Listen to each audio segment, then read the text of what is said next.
Bonjour, c'est le professeur Christophe Richet, donc rhumatologue à Bordeaux, qui a le plaisir de vous présenter ce diaporama dédié à la surveillance de l'activité d'un lupus érythémateux systémique. Donc un rapide introduction vis-à-vis du lupus érythémateux systémique. Vous voyez qu'il s'agit d'une maladie rare, mais on pourra dire qu'il s'agit d'une des plus fréquentes des maladies rares, et donc vraiment une maladie à laquelle vous pouvez être confronté dans le cadre de votre prise en charge de rhumatologue. Autre chose à bien souligner, c'est qu'elle prédomine chez les femmes en âge de procréer. Donc quand vous suivrez ces patientes, il faudra savoir anticiper une grossesse, il faudra éventuellement savoir gérer la grossesse qui peut être plus ou moins compliquée chez une patiente atteinte d'un lupus systémique. Et vous voyez que c'est important de bien les suivre, ces patientes, puisqu'elles sont confrontées à une mortalité accrue par rapport à la population générale. Et vous voyez, je vous ai listé quelques facteurs pronostiques péjoratifs, comme l'atteinte rénale, l'atteinte neurologique, ou un début dans l'enfance, certaines ethnies et peut-être un peu plus d'atteinte, notamment viscérale, chez les hommes. Bon, on a quand même bien amélioré les choses ces dernières décennies, puisque vous voyez que le taux de survie à 10 ans il est supérieur à 90%.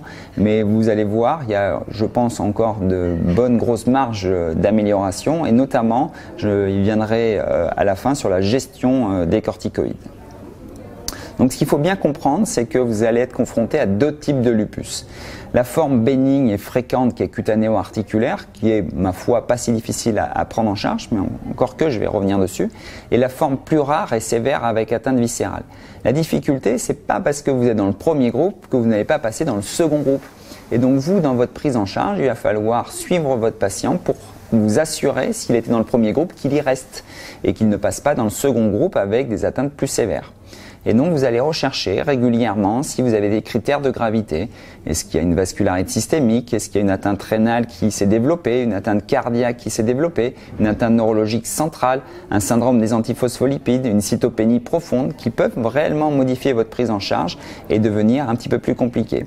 Et ça ne s'arrête pas là, puisque dans le cadre de votre prise en charge, vous pourrez être confronté à des situations un petit peu plus compliquées, comme la gestion d'une grossesse, comme l'apparition de complications des traitements. Donc ça, c'est vraiment important de savoir gérer ces complications des traitements, bien sûr infectieuses avec les immunosuppresseurs, mais de multiples complications de la corticothérapie qui justifient que vous essayiez d'utiliser les doses les plus faibles.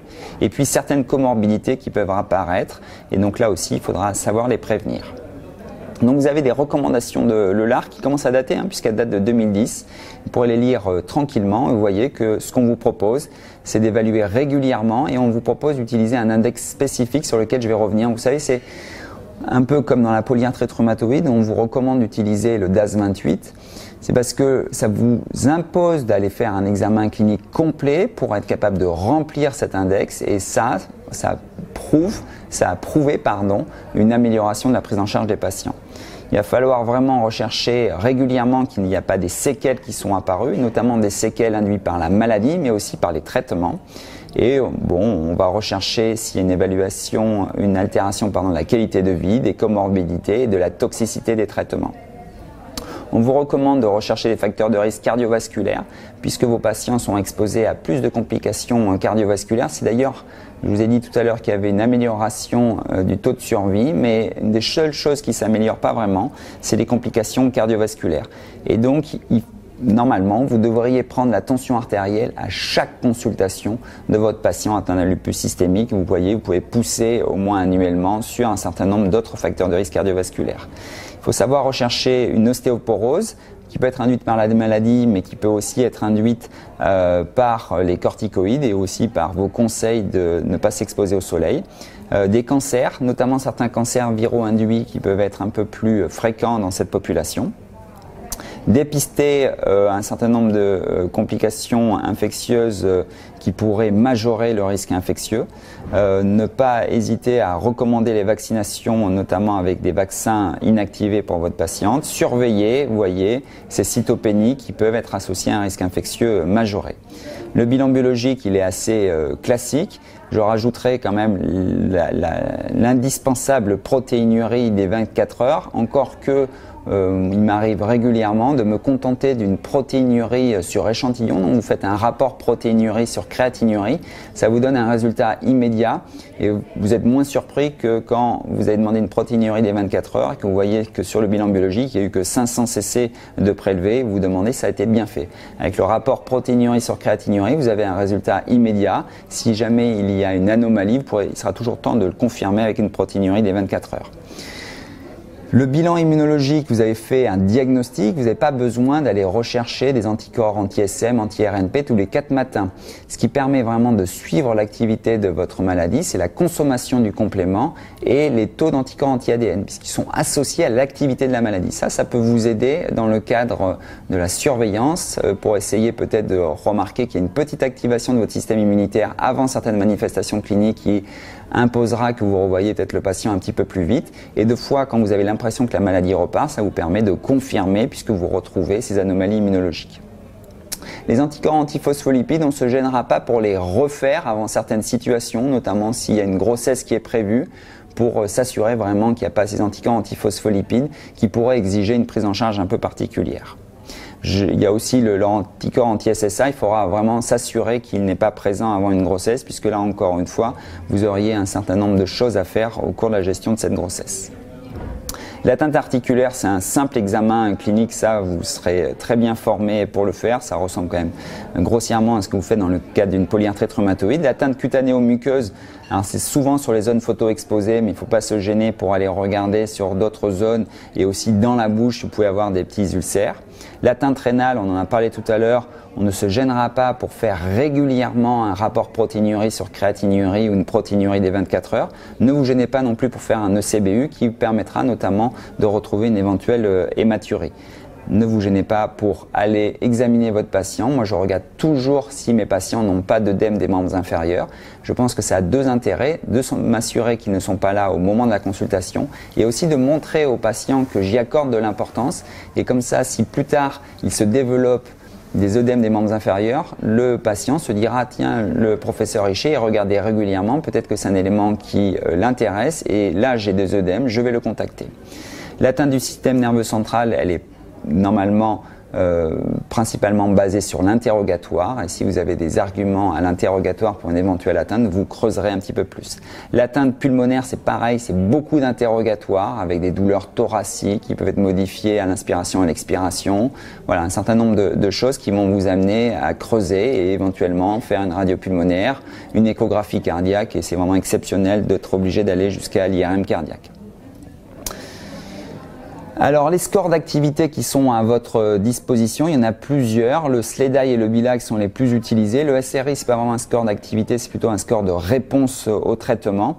Et vous avez un score qui n'est pas d'activité mais qui est de séquelles. Le score SLIC, c'est une liste de différentes séquelles que peuvent induire le lupus. Pour être honnête, le seul qui est réellement utilisable, c'est le score SLEDAI. Le BILAG, il est excessivement compliqué. Je ne pense pas qu'il puisse être utilisé dans la pratique clinique quotidienne. Le SLEDAI, c'est pas compliqué, hein. Vous voyez sur la droite de cette diapositive, vous avez là aussi des points qui sont accordés à différentes atteintes induites par la pathologie lupique et vous faites une somme de ces différents points et si vous êtes supérieur à 6, c'est que vous considérez que votre lupus est actif. S'il est inférieur à 6, vous avez une activité faible et si c'est carrément un 0, vous êtes en rémission. Justement, cette rémission, vous voyez que c'est probablement l'objectif à atteindre et en plus, ça vous facilitera énormément la tâche puisque on a l'habitude de dire que tous les patients lupiques sont différents. C'est pas complètement vrai. Quand ils sont en rémission, ils se ressemblent pas mal. Donc, pour faciliter votre prise en charge, vous les mettez en rémission et pour le coup, vous avez une population beaucoup plus homogène. Et cette rémission, on est exigeant. Hein, elle va pas être basée que sur l'activité clinique, elle va être basée aussi sur l'activité sérologique, c'est-à-dire les anticorps anti-ADN et le complément, sur le traitement que vous donnez, parce que si vous arrosez votre patient de corticoïdes, c'est quand même facile d'obtenir une rémission. Donc une vraie bonne rémission, c'est une rémission avec peu ou pas de corticoïdes. Et puis vous allez être encore plus exigeant parce que cette rémission, vous voulez qu'elle soit persistante et donc vous allez baser sur la durée. Vous êtes tellement exigeant que c'est peut-être impossible à obtenir. Donc il y a aussi des collègues qui ont défini une faible activité de la maladie. Vous voyez que cette fois-ci, vous pouvez avoir un SLEDAI inférieur ou égal à 4. Les corticoïdes, vous pouvez en avoir un petit peu, mais moins de 7,5 mg. Pour éviter un certain nombre de complications. Et vous voyez, vous pouvez avoir des traitements immunosuppresseurs, mais il faut qu'ils soient bien tolérés. Et donc on va finir sur les traitements que vous donnez dans le lupus et qu'il faut surveiller. Ça sera très important dans le suivi de voir la dose de corticoïdes que prend votre patient le jour où vous le voyez, mais aussi la dose de corticoïdes qu'il a pris depuis la dernière consultation. Notamment, il y a une forte automédication dans le lupus. C'est une espèce de rapport ambivalent qu'ont les patients lupiques avec les corticoïdes, qui est leur meilleur ami puisque la pathologie lupique est souvent très corticosensible, et c'est aussi leur meilleur ennemi puisqu'il induit un certain nombre de complications. Vous voyez la publication qui est ancienne qui montre l'efficacité des corticoïdes dans le lupus. Il y en a même des plus anciennes puisque ça date des années 50. Mais beaucoup de complications et donc plusieurs publications qui montrent qu'un des principaux inducteurs de séquelles, donc de complications dans le lupus, c'est l'activité de la maladie bien sûr, mais aussi les corticoïdes. Et donc il va falloir savoir gérer cette corticothérapie, en donner le moins possible. Et donc avec une augmentation aussi du risque infectieux et in fine une augmentation de la mortalité, notamment induite par des fortes doses de corticoïdes. Et en revanche, de l'autre côté, un des médicaments qui paraît indispensable, c'est l'hydroxychloroquine, qui diminue le nombre de poussées, qui diminue les ions tissulaires, qui améliore les paramètres métaboliques, la survie. Et vous voyez, beaucoup de néphrologues ont pensé que ça ne servait pas à grand chose alors qu'eux, ils utilisaient une molécule plus puissante, mais des publications ont montré que ça augmentait même l'efficacité des immunosuppresseurs et prévenait de nouvelles poussées rénales. Le problème du plaquenil, c'est que ça fait peur aux patients et qui de temps en temps, notamment quand ils consultent auprès de l'ophtalmologue et du fait d'une crainte de rétinopathie induite par les antipaludéens de synthèse, ne prennent pas le traitement. Donc il faudra savoir rassurer les patients en leur disant que c'est quand même exceptionnel et que vous allez vous donner les moyens de prévenir cette rétinopathie avec une surveillance régulière. Vous voyez que les Américains recommandent de faire un bilan initial et de ne rien faire pendant 5 ans et de faire quelque chose tous les ans après. En France, pour être honnête, souvent les ophtalmologues recommandent aux patients de revenir tous les ans, mais souvent seulement pour faire un champ visuel central automatisé. Et s'ils ont le moindre doute, ils passent sur des examens objectifs comme un ERG ou l'OCT. Et on va conclure en fait pour essayer, pour vous qui êtes rhumatologue, de faire le distinguo entre la polyarthrite rhumatoïde et le lupus, notamment dans le suivi de ces deux maladies. Vous voyez, c'est différent, puisque dans la polyarthrite rhumatoïde, vous avez un score LODAS 28 que vous utilisez très facilement. Dans le lupus, vous avez le SLEDAI qui n'est pas si facile à utiliser que ça. La polyarthrite, ça évolue assez facilement, c'est une évolution chronique. Le patient, ce dont il se plaint aujourd'hui, c'était à peu près la même chose il y a un mois. Dans le lupus, c'est excessivement fluctuant et donc vous pouvez vraiment avoir un patient qui va très bien le jour de votre consultation et c'était pas si clair il y a un mois. Vous êtes exigeant dans la polyarthrite rhumatoïde parce que vous avez plein de traitements à proposer. Le problème, c'est que dans le lupus, vous n'avez pas tant de traitements pour améliorer la prise en charge. Bon, il faut quand même vraiment avoir toutes les données cliniques pour essayer de prendre les meilleures décisions. Dans la polyarthrite, c'est quand même assez homogène. Les patients, bon an mal an, se ressemblent quand même pas mal. Dans le lupus, vous avez une vraie hétérogénéité clinique qui rend les choses des fois un peu plus difficiles. Dans les deux maladies, vous avez une observance difficile. Alors, le petit atout que vous avez dans le lupus, c'est que vous pouvez doser le plaquenil et le dosage du plaquenil est des fois le reflet de 15 jours à 3 semaines de prise de l'hydroxychloroquine et ça vous permettra vraiment de voir si votre patient prend bien son traitement. Et s'il ne le prend pas bien, il est quand même fort probable qu'il ne prend pas bien les autres traitements. Dans la polyarthrite rhumatoïde, vous arrivez à avoir pas mal d'éléments avec votre examen clinique. En revanche, dans le lupus, c'est vraiment l'interrogatoire qui vous donnera des éléments importants pour l'activité de la maladie. En revanche, ça c'est les bons côtés du lupus, vous avez des marqueurs immunologiques qui sont influencés par l'activité de la maladie, le suivi des anti-ADN, la consommation du complément, vous donne beaucoup d'arguments pour l'activité de la maladie, alors que de regarder les anti-CCP, ça vous sert à rien. Vous avez des données histologiques qui peuvent être informatives comme une biopsie rénale, une biopsie cutanée. Vous avez des biomarqueurs comme la protéinurie, d'éventuelles cytopénies qui peuvent être très informateurs. Et puis la dernière chose, vous avez le dosage du plaquenil qui vous donne vraiment le reflet de la prise de l'hydroxychloroquine sur les 2 à 3 dernières semaines, alors que le méthotrexate, ça ne sert pas à grand chose de le doser. Et donc pour conclure, il faut surveiller l'activité systémique. Vous voyez que j'ai mis en grosses lettres systémique de la maladie. Vous êtes rhumatologue, mais vous n'allez pas vous contenter de regarder que l'atteinte articulaire. Il faudra savoir vous assurer de l'absence de critères de gravité à chaque consultation et donc rechercher les complications de la maladie et de ses traitements.